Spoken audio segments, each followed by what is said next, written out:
mie.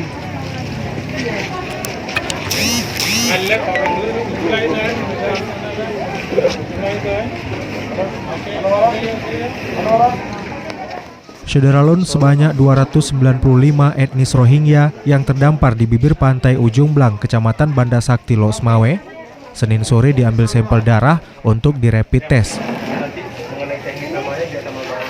Kegiatan rapid test dilakukan pihak IOM bersama Dinas Kesehatan Lok Semawe dan Rumah Sakit Kesrem Lok Semawe di Balai Latihan Kerja. Kepala Dinas Kesehatan Kota Lok Semawe, Dr. Said Alam Zulfikar menyebutkan sampel darah akan dibawa ke Rumah Sakit Kesrem Lok Semawe untuk diperiksa dan menunggu besok untuk mendapatkan hasilnya.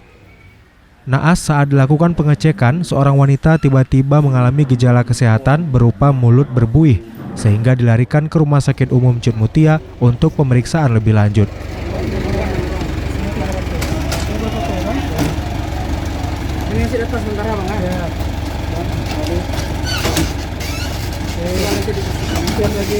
Sebelumnya, seorang pria Rohingya diperkirakan berusia 17 tahun yang belum diketahui namanya juga dilarikan ke rumah sakit karena mengeluh sesak dada. Dari Lok Semawe, Saiful Bahri, Serambi On TV.